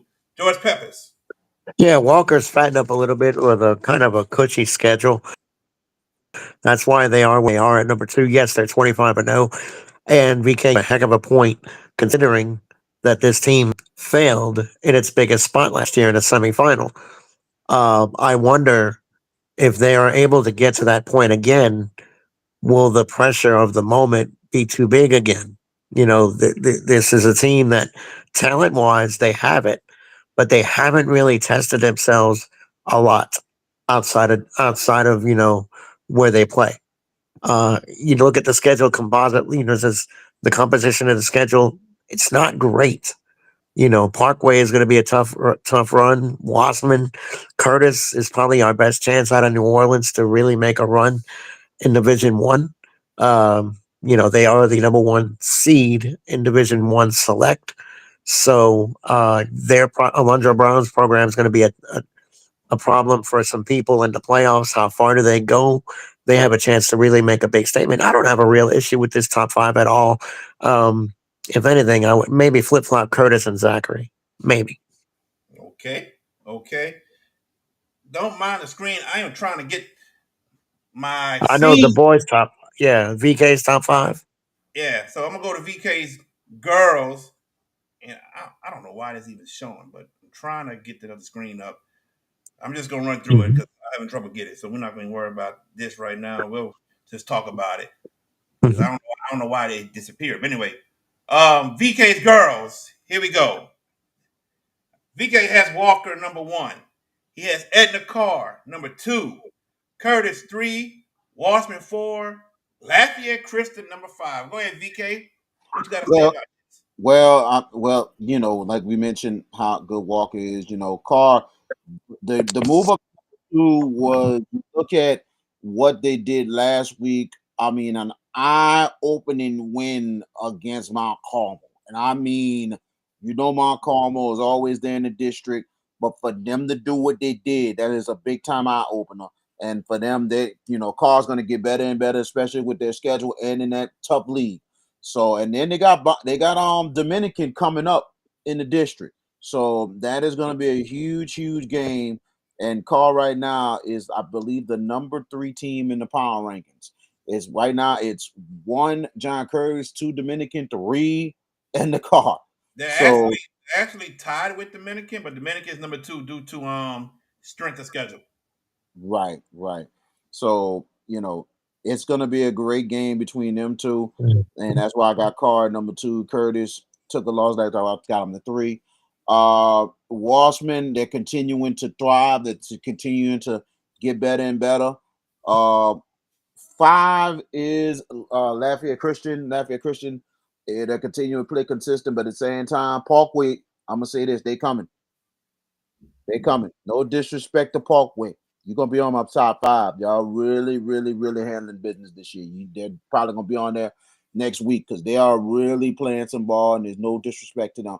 But I'm gonna say another team locally that could have a big chance in getting deep into the playoffs. And I don't know if you know this. Do you know who's the number 2 power rank team in Division 3 Select? Division 3 select? Division 3 Select? The number 2 power rank team? Yes. Um Sacred Heart. Sacred Heart of New Orleans. They are the number 2 power ranked team in Division 3. They made a deep run to the playoffs last year. They got to the quarterfinals and now have an experienced team that can make a big run, possibly to Hammond. So that's another team we got to look out for. And I think we had their coach on the show one time last year, right? Right, Jared? Not from Sacred Heart, no. Not from Sacred Heart. Well, we're gonna try again and get that lady on the show because We are. she's done some yeoman's work We are. at Sacred Heart. We are. Huh? We are. The VK making decisions already. Hey, no, Yeah, you see this. I'm just saying. You Jared. You say find the local teams. It's hard to find the girls, and there's one. So I hear you. I'm just you like we gonna have it on the show. I'm like, oh, we we are. need to. I mean, I'm talk about saying. Mhm. I'm there he go. saying. There he go demanding stuff again, George. There he go. Can we I ain't try? saying nothing. Can we try? Can we try, brothers? Of course, VK. Yes, of course. Okay. Thank you. But Eventually. I was just mentioning that because of the fact I noticed that it's huge there. And also De La Salle Girls is number 6 in the power rankings as well. So it's a good bit of programs down here that we're definitely gonna cover more. But LCA, really good consistent program. So that's how my top 5. But things will change this week. I don't know about this week because it depends on when these games are going to be Cancellations. played because of Play. Mhm. cancellations. I mean, So who we knows? know Central and up north they can still play. It's just the Mhm. South right now. They gotta figure out a way. I Reggie, to do. answer your question, it was Fair Park. They beat Fair Park in 2000. George, your thoughts about Mr. VK Jones is top five? Okay, first, before I'm going to look at his top five, but my first question actually is going to you, JB. And the cars in his top five, they're not in yours. Why? Strength of schedule so far. Okay. That's the only reason. That's the And only reason we're in the car. okay. That's I mean, the talent is unmistakable. You oh, know, without a doubt. Correct. I mean, there is no doubt that is a very talented basketball team. Now, VK, turning to you. Zachary and Parkway are not in your top five, but LCA and Car are. What criteria did you use to put LCA and Car with what JB is saying is a little bit of a suspect schedule ahead of those of those teams up north? Well, Let me one say in Baton Rouge and one up north. let me say one What? thing right quick. So not to get this taken away, but Carr has played some good teams. You know, they lost to Southern Lab. They beat a good Yes. North Shore team. They lost to a good Hmm. Slidell team. They lost to a good Woodlawn team. They beat a good Hornville team twice. A good East St. John team. So let's not get it confused. They beat It's Mount not a Carmel. bad schedule. It's not a top It's tier not. schedule, though. It's not. They beat Mount Carmel twice. Now, Right. And tomorrow they're supposed to play Dominican. As of if that game is even played. right now, it doesn't have a postpone on it or not. But Nope. Friday was supposed to be at Zachary. That's postponed. That's a So litmus test. That would have yeah. been a litmus test for them. So, but their schedule's getting tougher with Chappelle coming up, Dominican, Curtis, even Douglas, and then they end at Walker. So it's the meat is like right there now. But VK, go ahead and Gotcha. answer your question. Well, If you need me to repeat it, I can repeat it, no, VK. no, I got it. I got it. Okay. Appreciate you. Not a problem, You man. know, I think looking at car schedule, they do have some really, really good wins on the schedule, and that's why I put them that. Like, look at last week what they did against Mount. Like Curtis lost last week, but then on top of that, I looked at Car. I was gonna switch it up anyway, but when I looked at Car, what they get against Mount Carmel, that is criminal. That Mhm. is criminal against a good competitive Mount Carmel team. I mean, wow, that just tells me right then and there. Okay, the district's gonna come down to 2 to 3 teams between Edna Carr, Curtis, Dominican, and they're gonna and Dominican and Carr will play. They're not gonna play. They're not gonna play tomorrow, but I think they're gonna definitely play it. They're gonna squeeze it in the schedule. So eventually they're gonna go at it. You know, Yep. and then you look at the LCA, they've been very consistent. They've been having some real good wins. The LCA has 5 wins against top 10 power ranked teams. So LCA has been very, very consistent this season and everything else. Not knocking Zachary. Zachary needs to be up there too, because Zachary has been outstanding this year. The one other team I say that's gonna definitely gonna go in the top five, because one of them might have to go next week, but I don't know. It might stay because of the way the schedule has been. But we'll see what happens with the other teams. Hmm. Parkway is another team that has been outstanding, and they definitely deserve to be in my top five. That and Zachary, they both deserve to be. So one of them is definitely gonna crack in there. You know what I'm saying? But Hmm. it ain't like I have these. I have bad teams in the top five. At least I got two good teams that has a good schedule, because there are some teams that have a winning record and ain't really play anybody. You know what I'm saying? Walker is unbelievable, because you have to think about this. Regardless of who they've been playing, like Walker, they have some good wins, and they're gonna get their schedule a little more tougher now, especially with the district and also near the end of the year. But for Walker, this is the only. I think they're the only undefeated team in the state and the girls' side. So you can't disrespect that at all. So that's just what it is with that. So, but I get what you're saying. But like I said, Zachary and Parkway are deserving to be in my top five. Okay. Now, George, what are your top five? Let us know.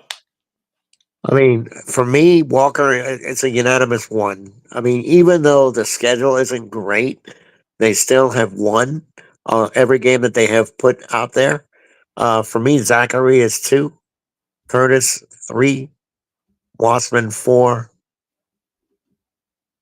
and oh goodness, I just completely had a brain fart. Oh, yeah. But now who's getting old, JB? They talking about you getting old. I'm getting old. I just had it, just ready to recite. I just completely. Oh wow, Walker, Parkway, Zachary, Curtis, Walker, Parkway, Curtis, Wasserman, Zachary. That's my 5. Okay. I ain't got a problem with that at all. I don't. VK, your thoughts? Not me either. That's a really good top 5. Thank you. It's a really good top 5. And it's Yeah. no disrespect to Carr and LCA VK. I mean, Carr especially. I think the Mount Carmel win really made some statements going into Mount Carmel and winning the way they did. That's an eye opener. Winning by what was it, 16 points? I think they won big. You know, No. 33. 33. 33. Yeah, they beat the 33. they beat the brakes off that team. So yeah, that team is going to make an appearance in probably in both of our top 5s, myself and JB's, at some point if they continue to do what they do. That Curtis game is going to be a hell of a test, though. But I wish that Zachary game would have been played because that to me would have been the actual one. Yeah, the district is the district, but Carr Zachary would have told me a lot about it in the car, a lot if that game would have been played. But now it's PPD, postponed. I don't think it's canceled. I think it's postponed. There's a difference. So they could try to make that game up. No, they might. They might. I would We like to. hope. I Yeah, would me like We to see too. that hope. too. All right. I'm getting the boys together right now. It's gonna be on the Hmm. ticker. It's gonna be on the ticker at the bottom, y'all. Okay. All It's gonna right. be on the ticker. So I'm gonna have mines go first. I'm gonna take this off. Take the My, girls off. I did not want that. No. No. No. No. No. Here we go. There All we right. go. So it's gonna be on the ticker, guys. Here we go. My boys top 5. Here we go. Liberty number 1. Shaw number 2. Catholic number 3. Zachary number 4. St. Thomas More number 5. Shout out to my guy, Coach Danny Bruce over at St. Thomas More. He actually liked the rankings that I have. He likes it. My guy, Coach Bruce saw it. But tell y'all a quick story. Somebody hit me up and said, "Why is Shaw not number 1?" I said, "They lost to Liberty. Simple as that. They lost to Liberty. Straight up." Well, you do realize they didn't have all of their players, right? I said, so I'm supposed to penalize Liberty for beating a Shaw team that didn't have Alan Shaw? That what you telling me? Alan Shaw? Yeah. I mean, Alan Shaw makes a difference. And I was like, well, yeah, he makes a difference. You're right, but I cannot penalize Liberty for that. I said, plus, Shaw was beating them going into the fourth quarter like by 8 points, and they lost by 10. So help me make this make sense. Hmm. How can I put Shaw number 1 over Liberty? If they would have beat them, then I can sit here and say, yeah, they're number 1. Easily. Easily. That's where you know No. the game within the game. That's Yeah. why you know what game within the game. Yeah. You pay attention to it. I don't know why he didn't pay attention. So I'm like, no, can't do it. Can't do it. So if you think Shaw is the best team still, that's fine. I got no problem with that. I got no problem with that. Right now, it's Liberty. To me, y'all number 2. Y'all beat Catholic. What's your thoughts about my top 5? VK, you go first. I think this is a good top. I think it's a real good top 5 and everything. And I see where you're coming from with that and everything. I think the Shaw Eagles, I have them moved up on my top 5, and I'm like this. I'm that Liberty. They've been coming along. They've been coming along. They had to really work this week more than anything else. But regardless of the fact, man, Coach Brandon, really has a very consistent program. Yep. One loss on the year. And it's going to be interesting when that district starts, man. That is going to be my God. You thought the Caddy League was going to be tough. Like, I like the Caddy League, but I'm sorry. That Baton Rouge district is freaking ridiculous. But not just that Baton Rouge district, the whole Baton Rouge. And I got to say this, ladies and gentlemen, with my whole heart. After even what I seen Monday in the MLK Classic, Yep. the best area for high school basketball is Baton Rouge. Is Baton Rouge. You should have seen what Scotlandville did to McMain. We know McMain is real young, but you should have seen what they did to them, and you should have seen what McKinley did to Landry. I'm like, my God, Baton Rouge is way too deep this year. It is a hard region. Hard region. Probably one of they've been making a run in the last 7, 8 years. This year might be the toughest because these cats is coming for everything. And that's Something, just what it is. something in that Baton Rouge water, man. Something in that Baton Rouge Yes. water. George Peppers, your thoughts on my top five? Um, Nothing egregious, really, when I look at it. And your theology of Liberty beating Shaw, we get so caught up in resume so much, and instead of focusing on, hey, did they play head to head? They did. And as you astutely mentioned, Shaw was up 8 going to fourth quarter, and then Liberty outscored them by 18. They won by 10. That's a dominant fourth quarter. Players or no players, that's still a W and a very emphatic W. And I think that game was at Shaw. No, it was the It was it was a. I want to Oh, say it was a the the Rummel. tournament. Yeah, no, it was Oh, at the tournament SuMo. Rummel It was tournament. at no, the it was a castle. yeah, the cancel that the Thanksgiving thing they had. Yeah, Oh, Rummel. okay, but Well, anyway, there's hold on. It was the country day tournament, but Shaw played both teams, Catholic first, then Liberty Oh, it was at Country Day. Rummel. So it was country day tournament, okay. but Oh, half was okay. at country day, half was at Rummel. That's how they did it. But Oh, okay. anyway, we talk about the strength of Baton Rouge. There's one team that is not in your top 5 that should be on the precipice, and that is the Denham Springs Yellow Jackets at 22-1. Strength of They schedule. continue, huh? Strength of schedule. It ultimately is because I looked at the schedule, but that is a team that has to have some big considerations at some point. Let's say they knock off one of these Baton Rouge teams in district play. Let's say if they can do it. If they do that, then obviously they get in. St. Thomas More and Danny Broussard, the legend, uh, has got another strong outfit there. Um, I don't have a real issue, VK, with this top 5. I mean, if I want to nitpick, maybe I stick the Yellow Jackets in there, but um, I don't have an issue with this top 5 at all. I don't have an issue with it, but I gotta strongly disagree with you on Denham Springs. Denham Springs Weak schedule schedule. is not close. It's not, George. It's not. I It's I mean, mean, they've won a bunch. comparing. They won a bunch of games. Not knocking them. no. They're off to a really good start. But Mhm. I'm looking at one team out of the district that Liberty and them is in that has a way better schedule and record and could get consideration of top 5 if they do well in their district. And that's Baton Rouge Central. They are 15-2. And they have over what? I see over 6 wins. Actually, 7 wins over winning teams, 4 against top 15 power ranking teams. That is a better resume than I see with Denham Springs.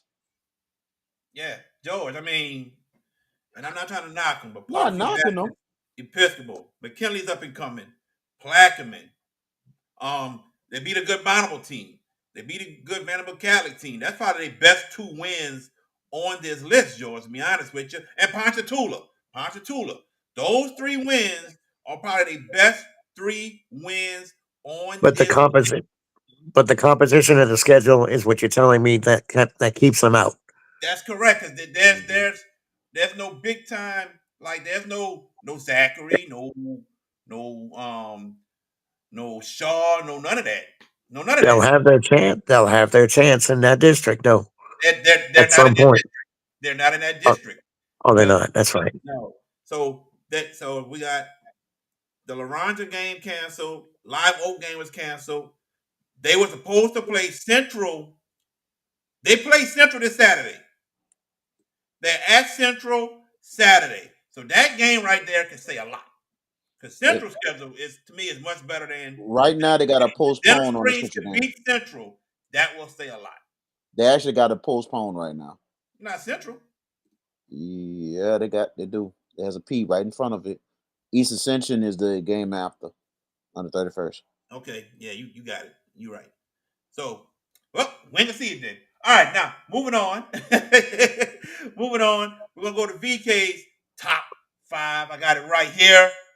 Here it is, ladies and gentlemen.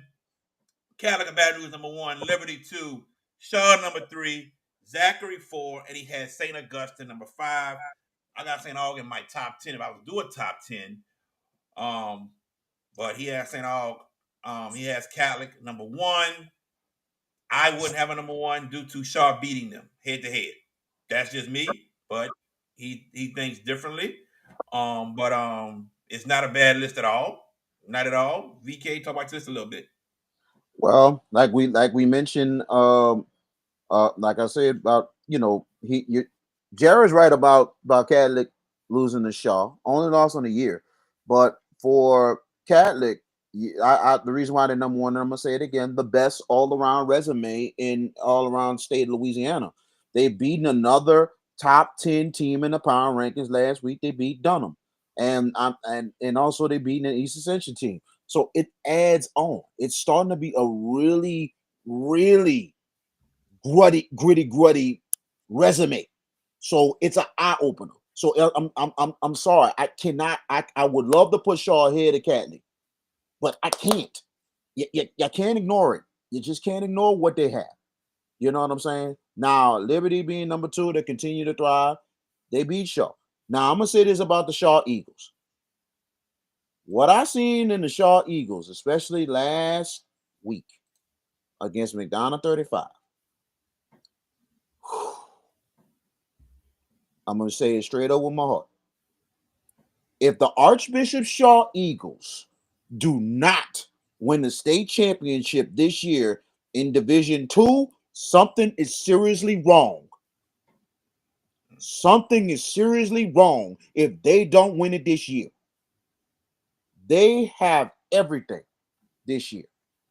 They got inside players, outside players, good guard play, good shooters, everything combined. This is maybe the most complete Shaw squad since 1997. Probably a little, maybe a slight tip better, slight, because of the fact of the matter is of the completion of the team of what they have. What Shaw is doing and what Wesley Laurendine is doing has been amazing this year.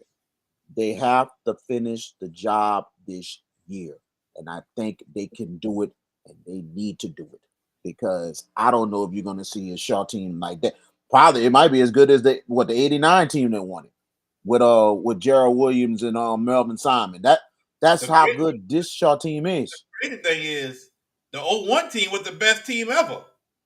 The '01 team, that talent on that team could have been the best Shaw team ever. You talking about Tim Bush and them and Tim Bush, Slaughter, Slaughter? Paul Snowden, Byron LaSalle. Mm-hmm. Yeah, that team there, that could have been the best Shaw team ever. They I lost agree with that. in the championship to Jesuit.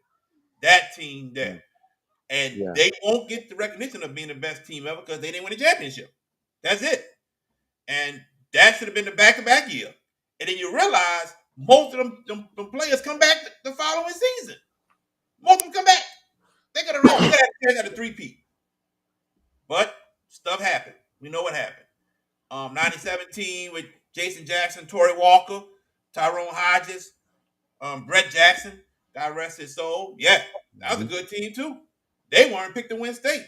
Bird was. Bird was a nationally ranked team. And they came back from 12 down in the last 2 minutes. But anyway, this Shaw team here, everybody's saying it just like football. They don't win state, Shame on them. They all saying it because they said the same in football. Shaw don't win state. Shame on them. VK, your thoughts? Not VK. George, your thoughts on VK's top five? You talk about Shaw. Look at the most emphatic win they had last week against SmackDown on 35, scoring 63 second half points. Now, mind you, for those of you that don't go to high school basketball, there is no shot clock in high school boys basketball. It's 8 minute quarters. Is it eight? Yeah, 8 minute quarters. And there's no shot clock. So teams can theoretically hold the ball for as long as they want and shoot it when they want, right? Yep. For Shaw to do that, and they hung 97 points against a pretty good Renegals defensive team and beat them like a drum. 97-63, I think was the final. They won big. Yes. They Yes. rolled that game. Yeah. Um, It'd be hard for 97. me to not put Shaw one, but Liberty did beat him. So on that precipice, you got to go Liberty one, Shaw two for me, Catholic three, Zachary four. And, I completely missed St. Augustine. Wade Mason has done a great job there this year. That team is really on the come, VK. I would dig on you saying that's your alma mater, but it's not. I'm not going to do that. But I do have to ask you, uh, why Catholic one ahead of Liberty? Because of the fact of the resume of their schedule. George, Okay. they have Oh, they have won against they have 13 out of the 20 wins, mhm. 15 wins against winning teams, 11 against the top 10 power rank teams. 11. Hard to argue. That's why I was like, I would love to put Shaw ahead of Cadley, but I'm like looking at their resume. I'm like, that cannot be ignored. It cannot. Zachary, Mhm. I moved Shaw up because Zachary lost a hand in last week, and that's Okay. why they moved down. Now St. Aug right now is the hottest team in the state. They've won what, 11 13, in a row? 13 straight 13. wins, Okay. and they are number 5 with a bullet. And they could have a chance if they win the district to crack the top 4. And that could be a team that could make a huge impact. And remember, they could give Catholic trouble because they had Catholic dead to rights. And all of a sudden, a couple technical fouls changed the ball game. Game went to overtime, and Catholic won the ball game. So Purple Knights are coming. So that's a team that's really coming up there. But at the same time, this is going to be an interesting couple weeks going forward. I'm just saying that why I got all. I'm not saying all. I'm not putting all there because that's my alma mater. No, No, we know. they're pretty. I'm just saying to the audience, they're pretty legit so far, especially with Wade Mason and the schedule does get tougher for the Purple Knights. It's going to be interesting for them because they're going to have to move the Jesuit game because of the fact of the matter of this event. Actually, they got it on the 24th. That's a Friday, so I had to move that. So it's going to be interesting to see. A lot of these schedules are going to be moved up a lot, Okay. especially district games. They're And, going to have to reschedule it. So you might have and one of those situations like have back to back type night kind of things, or maybe a day later or 2 days later. Jared, Go ahead, I George. have a question for you. All right. You and VK disagree on five. You have St. Thomas more. He's got St. Augustine. What was the criteria, the difference for you in putting the Cougars ahead of the Purple Knights? Man, look, I said it last week, man. I said that was the toughest decision I had to make between those two teams. It was tough for me. I'm not even gonna lie to you. But the thing is, St. Thomas more, okay? And it's a lot to do with resume because I think their resume is Hmm. just a little bit better than St. Augustine. We're talking with a loss to Zachary, a win against St. Michael. We're talking about going to Sulphur, who's 18-4, getting a win. We're talking about going to Calvary Baptist and beating them, who's 20-2. We're talking about losing to Hannon and losing to Country Day also, and then beating a good Lake Charles College Prep. You beat a good Jesuit, and you beat St. Michael again. And everybody be sleeping on St. Michael. That's a quarterfinal team from last year that lost to Shaw by 3 or 2 points. That's how close St. Michael was to going to Lake Charles. So don't sleep on St. Michael's, y'all. I'm telling y'all. So to There could be me, a problem. yeah. So to me, that's what it was with the deciding factor of St. Thomas More, St. Augustine. So that's why I went with Understood. more. Hmm. So, all right. That's the top five. We got one more topic to talk about, and we're going to end this show. We We can't got forget about George Pepper's top five. he named And them. the Boys, right? boys. Did I he mean, name them? I think I pretty much spelled it out. Liberty Shaw, Catholic, Zachary, and I'm going to go with all because they've won 13 in a row. You cannot ignore the fact that this is the hottest team in the city of New Orleans, and they just continue to win. They churn them out, win, win, win. Wade Mason was on Kenny's show, I think, week before last on the Tailgaters, uh, or was it one of the weekday shows he had him on? Wade Mason was a guest, and he's high on his team, and I don't blame him. They've backed him up. They have won 13 in a row, and there's something to be said, Jared, about streaks. And yeah, they're made to be broken, but that Purple Knights team, when they get clicking, look at their past resume teams that have had championship caliber. Now, Division One select is going to be a mo. It's going to be a trouble. It's going to be a problem because there's a lot of deep teams in the Division One select that they're going to have to contend with. Yeah, And are they capable? Absolutely. They may have to step their game up at some point and rise up to another level to get to that level. And if they do, I think Wade Mason can find his team in Lake Charles at Burton Coliseum, and maybe we're there. We'll see. definitely. We will see. All Hmm. right, guys. Conference championship games are this coming Sunday. The Commanders at the Eagles, the Bills at Kansas Chiefs. City. I'll go first with the NFC side. Somebody said, "Can you stack? Should you stack the box against Philly to beat them?" That was me. Oh, that was you. Okay. That And I was said, me. We had that discussion earlier. I don't think so. I said, I don't think you can because you do have two dangerous weapons in Devontae Smith and AJ Brown. And Even Goddard. though they were one of the worst passing teams this season, but Saquon has made a difference. But I'm not stacking the box. I'm not against him. And not, but Jalen Hurts is hurt, and that also plays a role. Jaden Daniels has been phenomenal. And if he gets this Commanders team to a Super Bowl, that'll be phenomenal as well. History. Yes, history as well. Don't think history's going to happen. I do think the Eagles, it's going to be tough for both teams. It's going to be a good game, but the Eagles will pull this out some type of way. The Eagles to the Super Bowl. And on the other side, we'll be back in Kansas City. I don't see Buffalo winning. Kansas City figure out a way to win every goddamn game. And they're going to figure out a way to win this game. The Chiefs and the Eagles in a Super Bowl rematch. George Peppers. And don't think if that rematch happens, Philadelphia doesn't have what happened a few years ago in their mind, that bogus pass interference call late in a 35-35 game where KC got a gift call late in that Super Bowl. Remember it against Bradbury, the corner. Barely touched the guy, and it was a very marginal call, and they called it. And it gave KC and Harrison Butker a chance to stroke the football, and he got it. But now talking about these games first, Philadelphia, Washington, and Philadelphia. That's the first game of the day on Sunday at 2 o'clock on Fox. For those of you that are going to stay home and watch the game, well, some of us have to work, but that whatever. I was the one that mentioned to you about stacking the box. Here's the thing: Philadelphia has barely got over 100 yards passing, but they didn't have to last week. Two reasons: the elements and Saquon Barkley. And Right. as a Giants fan, watching Saquon torch teams all year, I feel like wanting to replay Hard Knocks and going through that screen and clobbering Joe Shane and that staff for saying, "Oh, they're not going to pay you. They're not going to pay you." Dude, how stupid do you sound now? And now they're going to run it back with them. But that's another story. Jalen Hurts is hurt.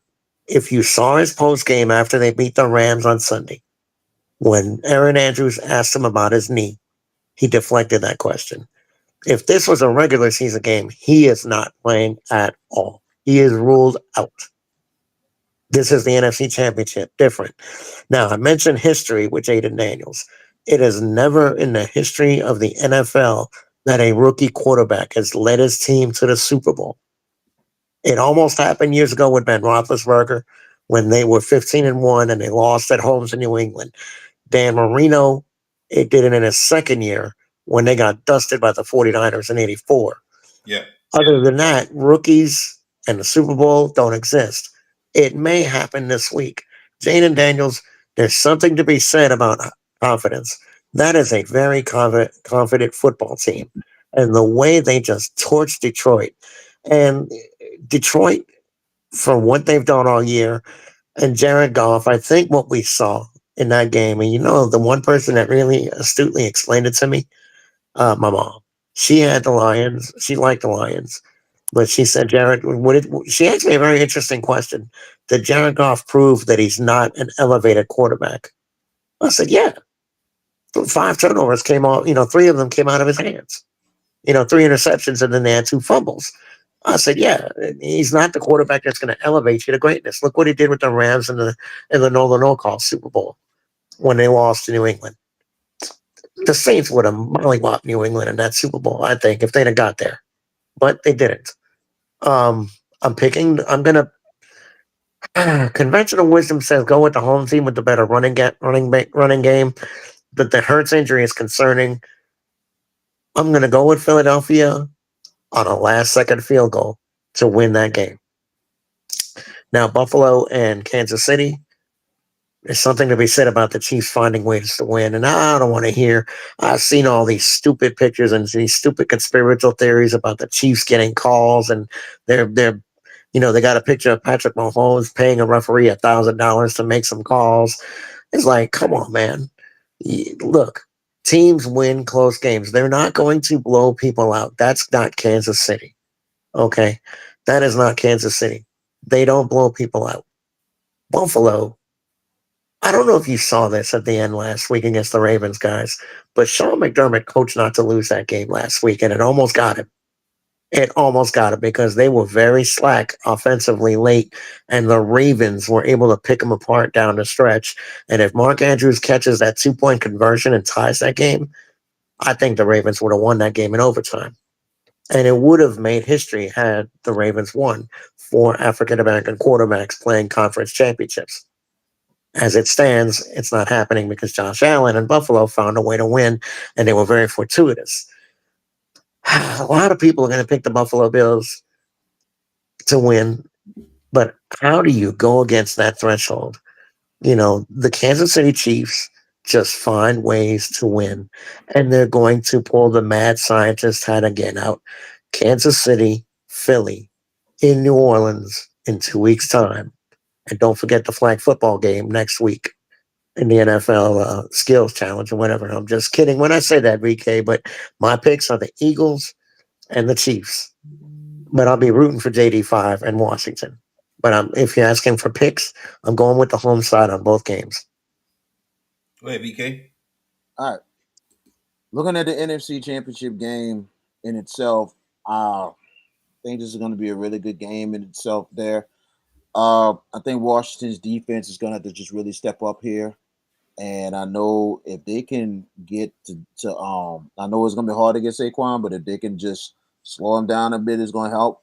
But if they can get pressure, they can get pressure on the quarterback. If they get pressure on Jalen Hurts, it could be big trouble for Philadelphia.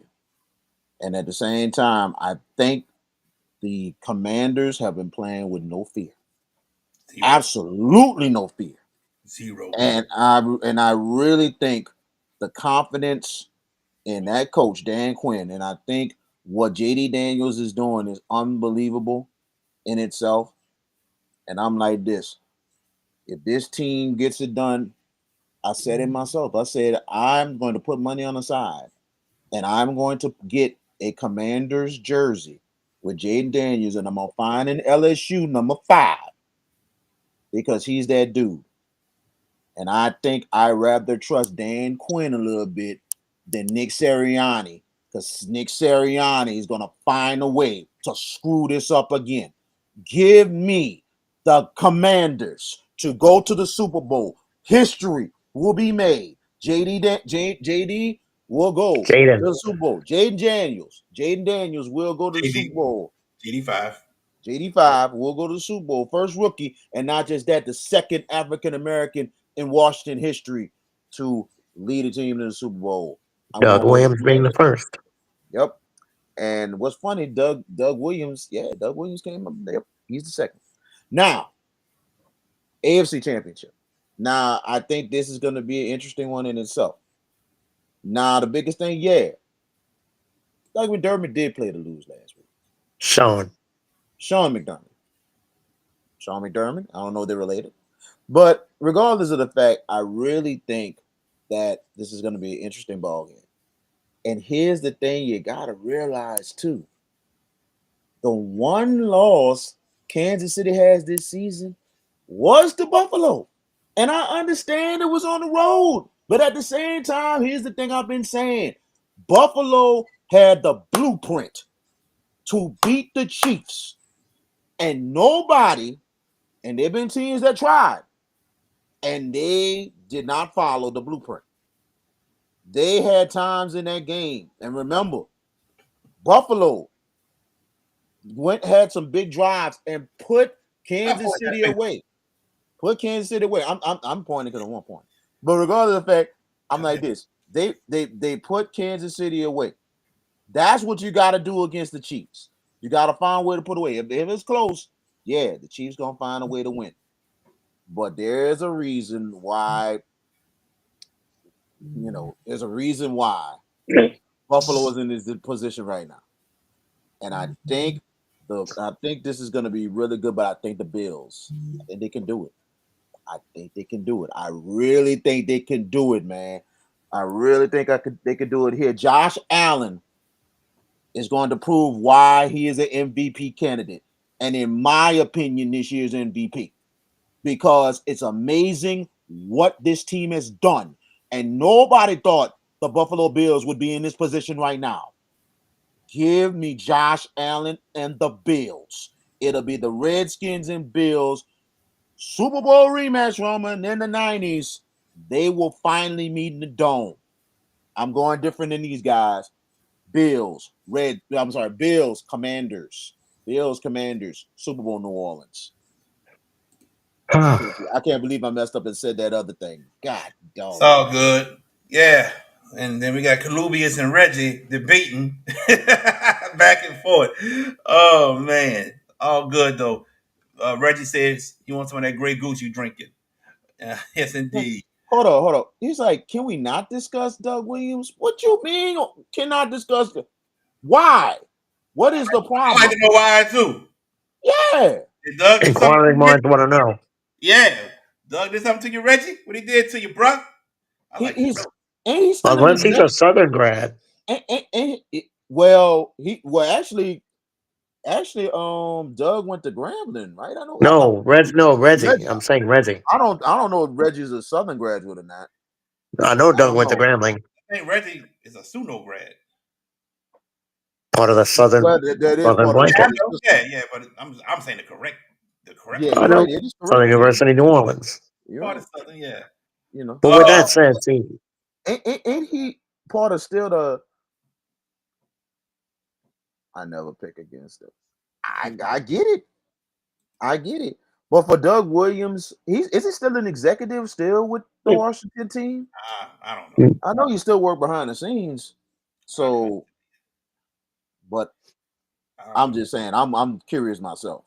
Yeah, I like to know too. But you're right, Reggie. It's hard to go against Mahomes. I wouldn't go against Mahomes, but Buffalo has a blueprint to beat these people. Oh, that's why. That's why he don't like Doug Williams. Okay. Why? What did he say? Who did Doug Williams beat in the Super Bowl? The Broncos. Oh, of course. That is why, man. Of course. Poor Man. baby. It's all right. That out.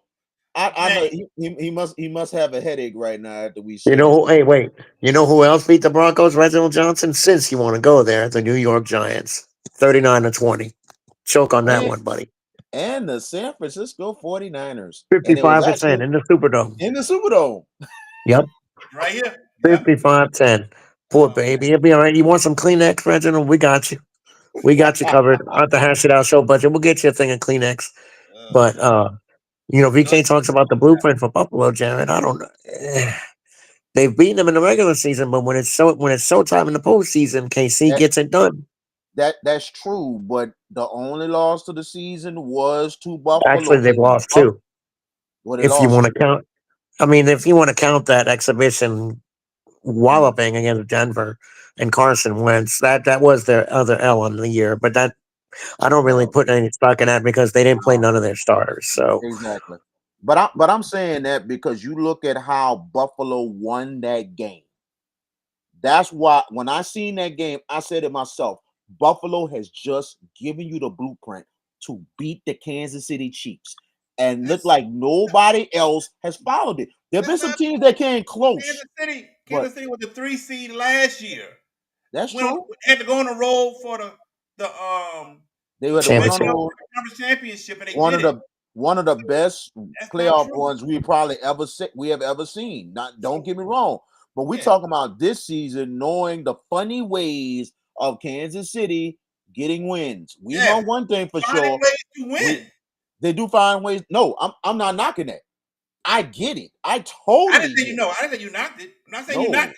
I'm just saying they have, but I don't think Buffalo beating them showed a blueprint. I don't Yeah, think so. I think it did because you have to think about it. You got to have a lead against Kansas City, and you have to find a way to put them away. If you don't, That's you leave them leeway. That's hope. You don't want that's to what I give them said. hope. Plain That's and what I said in simple. the chat. That's what I Look, said in the chat on one of the look. messages I sent. I said that if the Bills are going to win this football game, they better be up two scores and Thank make you. the Chiefs chase. Thank Make you. Kansas City do something they're not used to. I'm not sure that in that environment at Arrowhead Stadium, Jared, I'm not sure Buffalo has the temerity to go in there in that environment. That is a brutal place to play. And look, people are going to tell you Houston had their chances. They did, but they were their own worst enemy. Couple of mistakes. And yeah, you could say what you want about the roughing the passer calls being marginal, and they were. But at the end of the day, Houston turned the ball over, and you can't do that against a Chiefs team that thrives on feasting on other people's mistakes. They do so well with that. And Mahomes, did his inner version of LeBron, his great version of LeBron last week, flopping. You know, I'm gonna say, that was pretty egregious. I I'm gonna think say Josh one more, Allen is we're gonna motivated. I close out. really think I'm gonna he say one is. more It's thing. We're just gonna going to close be out. interesting to see. Why is he cutting me off? I'm sorry. Who? I'm sorry. Go ahead. Go ahead. Go ahead, dude. Go ahead, I'm JB. sorry. I was trying to listen. Go ahead. Dang. All right. I'm gonna say this right quick.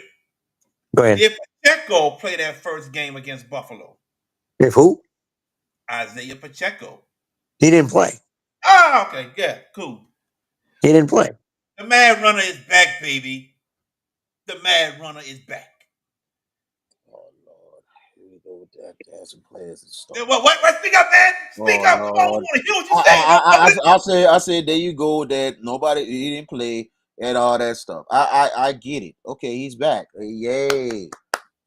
All I'm gonna tell you is this: Difference maker. he is a difference maker. But like I said, if Buffalo comes with the killer instinct and they come in and they have a good lead, put the foot on the throat, keep it there, don't let them up. All That's right, it.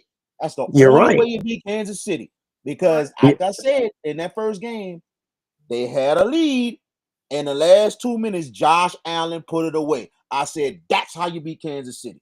That's All it. right. Because if you don't, you leave a leeway, you give them hope. That's what happens. And when Jim Nance interviews Patrick Mahomes after the Chiefs win, what you gonna say then? Yes, indeed. All right, let's hey, I'm gonna roll. put my hands up. That's all I'm gonna All right, say. I give the man props. He's the greatest. He's all Jordan right, right Got you, brother. all right. All right, guys. We back next Wednesday. We're not gonna be able to do the show Tuesday. We are back next Wednesday right here on the Hash It Out Show. I'm trying to get a couple guests for you all. But other than that, last words, VK. Oh man, this was a good show. Good comeback show today. You know what I'm saying? But hope everybody enjoy the rest of the week. Be safe out here. Don't hit the roads too much till probably maybe Friday if everything get cleared up.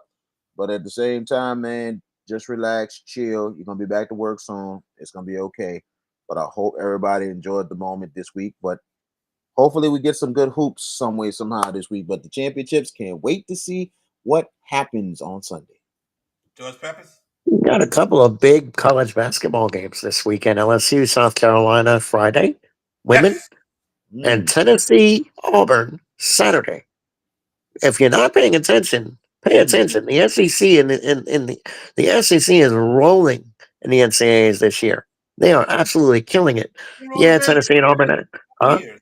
The past couple years, they've had some I, I good. mean, well, yeah, and I'm like this. I'm like this. Best year ever for the hold on. basketball They got to conference. cut the nets down to make that happen. I No, think they no, got to cut the nets down. you're right. But at the An same overall time, conference. That's what he's I, saying. I'm gonna say this: Right. best all around year. You should see the non-conference record against It's other sickeningly conferences. crazy. I know. I saw It's it. that dude. Anytime you got almost 8 to 10 ranked in the top 25, Yep. I know. and then Look, my and thing is, whew, my thing my is God, that's the table. Those are the table setters. LSU, South Carolina, Tennessee, Auburn, and then you got football on Sunday with the NFC and AFC champ games. And for those of you that feel like you want to travel on the roads, sit tight. As a first responder, as an LEO, sit tight. There's no need for you to be out there. Those roads are refreezing as we speak. It's going to be black ice tomorrow morning. Yeah, it's going to melt probably by at some point tomorrow because we're going to be above freezing early. But for the time being, chill. And to all of you that put snow videos up yesterday, actually was entertaining considering we had nothing to do but sit in our house. And me, I just stayed under my warm blanket and, fooled around and watched a little bit of TV and saw social media, But look, this was a once in a lifetime event. Now, I actually saw a friend of mine posted a GFS model says February 6th, we might get another round of this, which I'm like, that's Super Bowl week. That can't happen. So we're not going to worry about Kentucky. One? No. Negative, sir. What Grey Goose are you hitting on, Reginald Johnson? That team is not number one. Although Kentucky. Mark Pope is, Reggie although and Mark Pope has done a Reggie. really good job though in Yes, he place of Yeah, Calipari. Mark Pope has done a really good job, but I don't think they're better than Auburn, and I don't think they're better than Tennessee. I ain't I gonna don't think they lie. are. I ain't gonna lie. The They ain't one better than team Alabama. I ain't They gonna lie. are. The one They're not. team, the one team I would not sleep on. Don't sleep on the Florida Gators. Don't They sleep they on they Florida. barely won tonight. They Woo. barely won tonight. They escaped South Yeah, Carolina by one. that's true. But at the same Alabama time, already beat Kentucky. Florida beat Kentucky. That was a They good did. game. I saw bro, that game. Florida is done to sleep at, bro. I Because just, if Florida I on their said good this in day, the they kill her. They I straight said kill this in the chat this week, and as we look forward and we start to transition into basketball, and I remember last year's March Madness preview we did, and we had Emmanuel Peppers on with us, and VK came with the foolish upset. I'm looking forward to when we do it this year, who he's going to come up with. Last year he had Long Beach State to knock out Arizona, so Kalubi, don't worry, buddy, I got something for you too, but I'm going to hold off on you. I got something for you, her. All but right. VK take it. No. VK, yeah, your last word, VK. Sorry. Yeah, your last. Well, man, like I said, I think I said my last words, but at the same time, hey, y'all enjoy the rest of your week and everything else, man. We looking forward to what the weekend brings, and we're coming back with another great show next week. Looking forward to it. Yep. Go. And we're out of here. For George Peppers and for VK Jones, I'm JB the Sports Guy. Special thanks to Coach Kiera Burke of the Riverdale Lady Rebels basketball team for joining us. We're back next Wednesday. Okay, no show Tuesday. We're back next Wednesday right here on the Hash It Out Show. Y'all take care. If you're looking for the best pizza in Metro New Orleans, then you're in the right place. Moe's Pizza has a great selection of Italian food that can satisfy your appetite, and they can also cater to your needs in any event.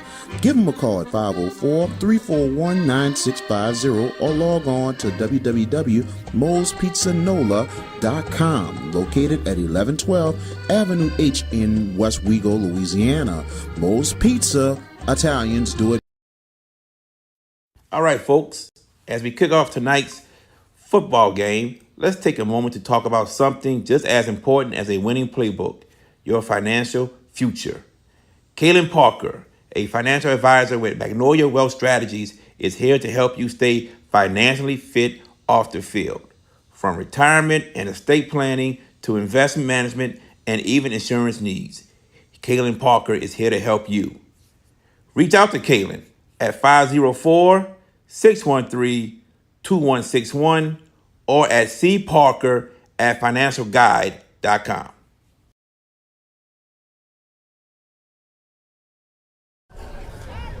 Thank you for watching the Hash It Out show. Please like,